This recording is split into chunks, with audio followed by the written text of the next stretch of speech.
featured prominently in previous explanations of a pledge fulfillment. Until now, there's been little to no attention to the possible impact of international economic integration on what parties promise to voters, and more importantly, we think, whether or not they're able to deliver on those promises. And that's what we really address in this contribution. So the overall theoretical argument is that international economic integration reduces governments' room to maneuver. There are three sort of main parts to this mechanism. One is about uncertainty, about economic business cycles that are less under the control of national governments, that are more embedded in the international system, as a result of which what they promised during election campaigns may turn out to be quite unfeasible when they finally get into office. Another important aspect of international integration is the international commitments to which governments are party. Things like trade agreements, which stipulate all kind of constraints that may, as we said, reduce the room to maneuver that governments have. So some things that are promised might turn out not to be possible as a result of previous international commitments. And thirdly, and very importantly, we think that international integration is going to empower certain national and international actors, business lobby groups that will be able to lobby national governments more effectively in international contexts, essentially telling them that some of the things that they perhaps promised to do are not a good idea given the constraints of the international system. So our overall hypothesis is that parties that hold executive power after elections, so governing parties, they're less likely to be able to fulfill their previously made election pledges in countries and time periods in which they are more exposed to greater international economic integration. And in the paper, we discuss a little bit how this effect might vary by different conditions, different varieties of capitalism, or models in which national governments have responded to international constraints, distinguishing between liberal market economies, coordinated market economies, or mixed systems, according to some of the classical ways of thinking about varieties of capitalism. We know there are many others. How the effects might vary by the ideological position of the parties in government. Is it the case that more left-wing social democratic parties' pledges are going to be more affected by international integration than pledges made by center-right governments? Might this effect vary by the type of pledge? Pledges to cut taxes and programs versus pledges to expand programs and spend more in particular areas. So these are all plausible conditions under which the effect might vary and worth checking out. We refrain from formulating specific hypotheses on these conditions because overall we were pretty convinced that the impact of international integration is going to be quite pervasive. Now, you might also ask, or might be wondering, why should international integration matter, in the sense that parties might adjust what they promise to the prevailing international constraints? And if they do that, then they might make more modest pledges in very internationalized contexts, so that the impact of international integration kind of washes out as a result of parties preempting that effect in what they promise. So we consider that in the paper, and we do check it out in the analyses. But overall, we think that the way in which manifestos are formulated, the manifestos, party platforms in which parties make their election pledges, we think that these are mainly internal party affairs driven by party leadership and party activists. And what we know about manifesto formulation is that the contents of the manifestos are mainly driven by parties' ideological positions, rather than a real assessment of what is going to be feasible after the parties get into office. So that's something that we do check out, but broadly we think that parties are not going to adjust a whole lot what they tell voters, regardless of whether they're in more open or closed economies. In terms of the research design, so there's two parts to the research design. The first part is a bit quantitative, and I'm going to cycle through that, and then I'll hand it over to Christina, who will tell you about an interesting case study that we're in the process of implementing. The quantitative part is really a replication of a previous study of pledge fulfillment that was published in 2017 in the American Journal of Political Science, and then further refined in this a book that we published a couple of years later. And that previous study looks at over 20,000 election pledges in 12 countries prior to the formulation of 57 governments. And as I said at the start, this bigger comparative study is quite typical in that it didn't really seriously engage with the idea of international constraints. So there were lots of interesting findings in that study, particularly highlighting the importance of power sharing between governing parties as one of the explanations of pledge non-fulfillment. And there were many other interesting findings that came out of that study, but as I said, not much attention to international constraints. So what we do is we replicate that study and its research design. The dependent variable is simply a binary, whether or not one of these, each of these pledges was at least partially fulfilled or not. In this analysis that I'm going to show you shortly, there are 7,700 or so pledges made by parties that went on to hold governing power after the elections. And we include everything that the previous study included in terms of executive, legislative, power sharing arrangements, bicameralism, whether or not the party went on to hold the chief executive, the economic conditions, government duration, all of the things that we could think of in the past that influenced governing parties' ability to fulfill their pledges. But here we added the two new variables from the present paper that are theoretically relevant. And the first is international economic integration, the most important. And we use a very authoritative measure of international integration, the COF Globalization Index, which is an index produced by colleagues in Zurich, who have come up with a very clever way of summarizing, encapsulating in a number, the extent to which any given country in any given year is exposed to the international system. Here we're looking at the Economic Globalization Index, which covers both trade in goods and services and financial flows. And it's quite a comprehensive index in that it includes both de jure and de facto aspects of economic integration, both, for instance, the presence of a trade agreement, but also real trade flows. So it's an authoritative index and worth taking seriously. So that's really the main difference in our analysis, is that we add international economic integration. Let me just give you a snapshot of the main results. Well, as a precursor to the main results, we check out whether the types of pledges that parties make differ in internationalized or more or less internationalized contexts. The headline finding is, no, it doesn't. So parties make broadly the same kinds of pledges in more internationalized and less internationalized contexts.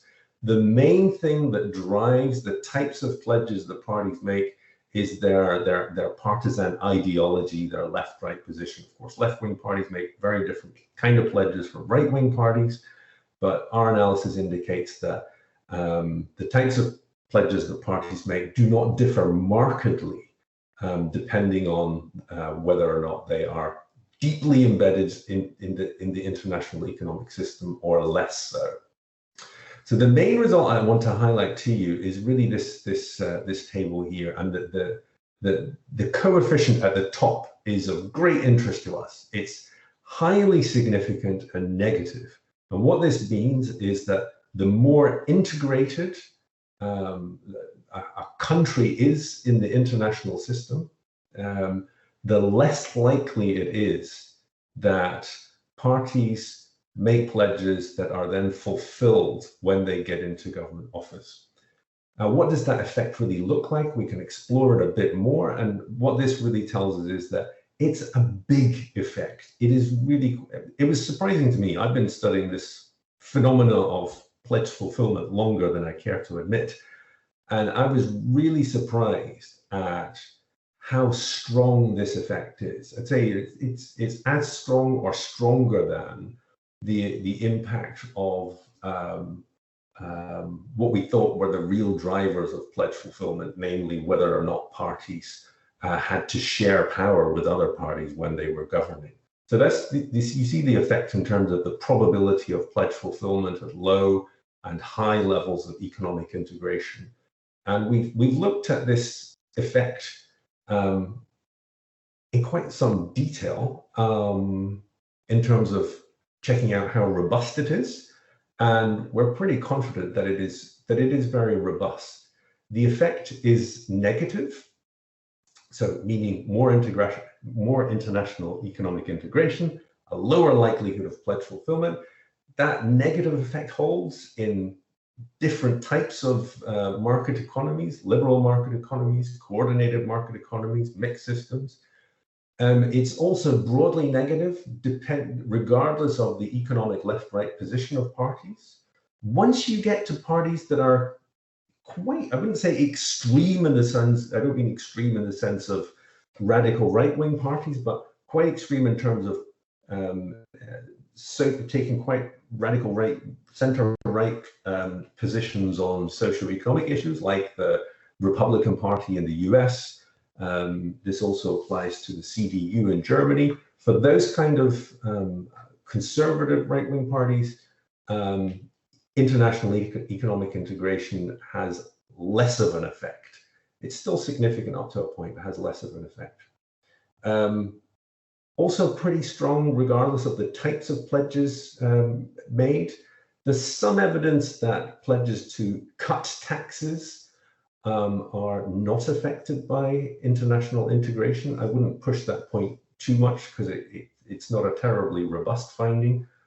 So the headline findings that I want to highlight to you here is really that this effect of international integration on pledge fulfillment is strong, negative, and it applies in a broad range of different conditions. So that kind of tells us about that gives us a great deal of confidence that there is an effect here, and we want to explore really more what is going on here and whether the theoretical mechanisms that we have posited that are behind this effect really manifest themselves in concrete examples, and that's what we're trying to do in this case study, which Christina is going to tell you about. Thank you, Robert. Yes, so as you could see, we have this broad correlation between international economic integration and pledge fulfillment, or the lack thereof. And of course, one of the problems with these large N studies is that it's very difficult to identify a causal effect. And so our strategy here was to use, according to Gehring, a specific case selection strategy that allows us to study the underlying causal mechanisms that we theoretically identified. And so we selected what we call a typical case, or what Gehring calls a typical case. So that's a case that is typical of the relationship that we have found in our large N quantitative analysis. So a case where you see high levels of international economic integration and you see a lack of the fulfillment of the election pledge. And the case that we selected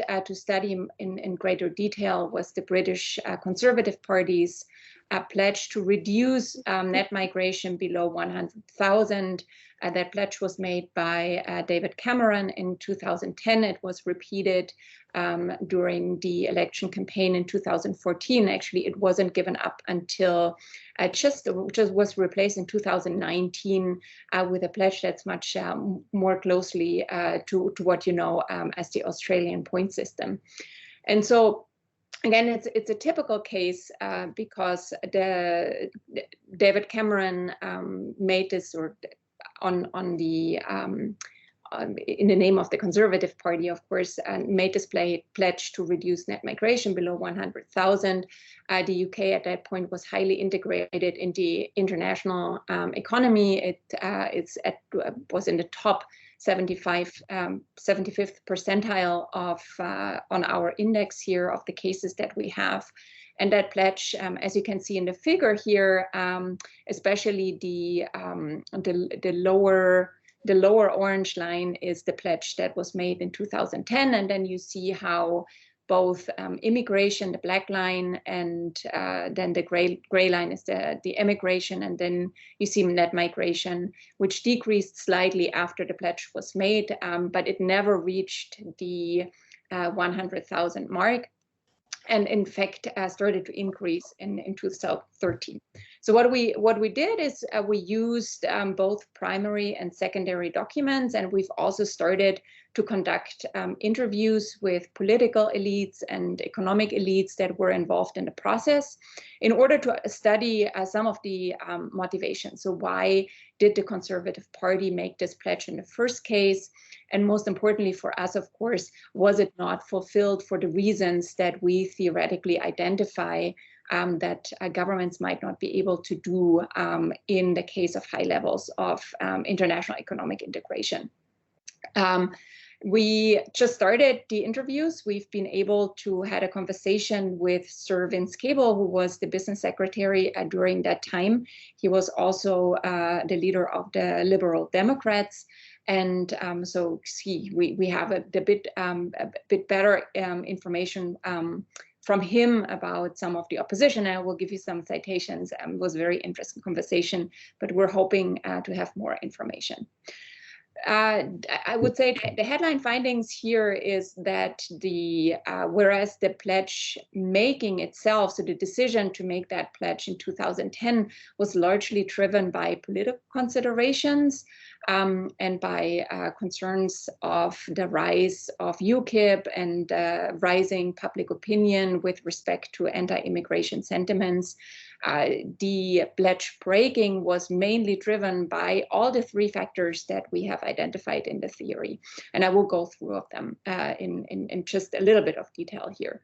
So most importantly, in order to understand why the Conservative Party made that pledge in the first place, even though several sources have told us that it was pretty clear from the get-go that they would not be able to fulfill it, was that following the global financial crisis and the deep economic recession in the United Kingdom, there was the rise of the UKIP party and this rise of anti-immigration sentiments, which increased pressure on the Conservative Party in particular, because they saw voters leaving from not voting for their party anymore and preferring to vote for UKIP. And so as Sir Vince Cable told us, David Cameron, especially on the immigration issue, was increasingly driven and increasingly influenced also by the tabloids in Britain, especially the Daily Mail, and he's had very long conversations. And so basically there was a lot of pressure on the Conservative Party to be very strong on the migration pledge. And so that pledge was made in January of 2010 in order to win the election, and it worked pretty well. So from our sources, we find that, especially in surveys, the Conservative Party became the #1 party on immigration. So they were deemed as the most credible on these issues. And they did, in fact, manage to get into government. It was a coalition government with the Liberal Democrats. And I will come back to that a little bit later, because, of course, that's an interesting angle here. So why was the pledge not fulfilled? Well, there are three main reasons for them. And the one that stands out, first of all, is, of course, the international commitment that Britain had made at that point, which, of course, included the membership in the European Union. And so here, especially when the Central and Eastern European countries had entered and acceded to the European Union in 2004, and then Bulgaria and Romania in 2007, they had, or some of them had, accepted a delay in the ability of free movement of labor until 2013. And so in 2013, Bulgaria and Romania were granted the right of freedom of movement also to the United Kingdom. And so that, what you can see here in the graph, led to this large increase in immigration, which of course affected net migration. And Theresa May, which was the Home Secretary at that point and pursued what was largely condemned by the UN Human Rights Council and by other governments, as well as the hostile environment policy. So they really implemented very harsh policies that were geared to drive people out of the country, and that didn't work. To the contrary, you could see an influx of immigrants, especially from the European Union, and as May said, that EU migration had blown us off course. And so the idea was that there should be a shift toward non-EU countries. The British government was not able to limit migration from the European Union until they left, until Brexit happened. And so they geared toward non-EU countries, but also against students. But that failed as well because of the lobbying of both domestic and international market actors. So there's a number, and Vince Cable talks about this a lot, that he had regular meetings where business groups, both at the domestic level and at the international level, came to him and complained about that policy. There was a lot of pressure, especially because of a gap in the labor market. So a lot of sectors in the British economy were heavily reliant, and still are, on labor, high-skilled labor from abroad. This includes the engineering sector. This includes the NHS. Any firm that had international ties, international law firms, export companies, import companies, were negatively affected by the policies that were implemented in order to fulfill that pledge. And so the British government experienced very forceful opposition, both from within and from outside. So Sir Vince Cable, again, describes in very fascinating detail some of the conversations that they had within the cabinet. And so there was even a very strong split within the Tory party on these types of issues. And then finally, in a way, ironically, was that one of the reasons the government failed to implement or to reach the pledge and to fulfill the pledge was that there was an increase in British emigration. So due to the weak British economy and the weak British pounds, a lot of British people had lived abroad, came back to the United Kingdom, and they were less willing to leave the United Kingdom to live and work abroad. And so that was one of the other reasons that this pledge was not fulfilled. What's important is that, of course, as Robert said earlier, is that one of the most dominant explanations for pledge non-fulfillment is the fact that governments might have to share power with another party in government. And so when you have these coalition governments. And so one of the the potential challenge to our findings here with respect to the British Conservatives Party migration pledge is that the Conservative Party was in a coalition government with the Liberal Democrats, and it might have been that it was more the coalition agreement rather than international economic integration that drove the inability of the Conservative Party to implement the pledge. And in fact, the Liberal Democrats were very much opposed to this pledge, even though, but the Conservative Party insisted on fulfilling that pledge. And I can talk much more about this in the Q&A, but what's really important when we talked, we have other evidence as well, but when we talked to Vince Cable, he said that, well, we wanted to prevent them from reaching the target, but of course the real reason wasn't our obstruction. And so he said, I can just read the citation, that it was because there were gaps in the labor market, there were no restrictions on people coming in from the EU, and there was nothing the government could do to affect that. And so having the target, it was abundantly clear that the problem was not the coalition government, but the international economic integration. And so overall, we have a lot of evidence here that this case, which is a typical case study, provides more support for the underlying mechanisms that we believe drives this negative effect of international economic integration on pledge fulfillment. So maybe just to summarize, there we go. So what we find and what we argue in this paper is that overall international economic integration is very challenging for government parties with respect to fulfilling pledges that they make at the national level. And this is particularly due to the increased uncertainty that these parties face at the time when they make these pledges during the election campaigns about how the business cycles develop. It is also due to the fact that international market actors, domestic market actors, are more likely to lobby the government to not fulfill particular pledges when it's not positive, given the international economic business cycle.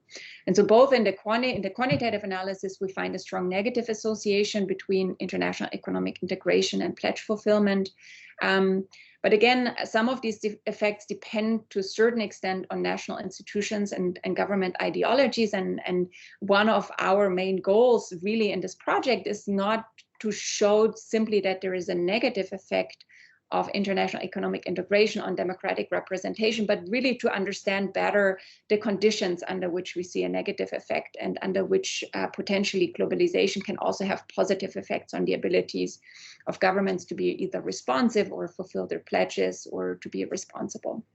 The case study presented further support for the underlying causal mechanisms. And so overall, one thing that this paper does, we hope, is to contribute to the debate of pledge fulfillment. We brought in here considerations of international economic processes and how they can affect pledge fulfillment, which adds to the literature that has focused mainly on domestic institutional factors.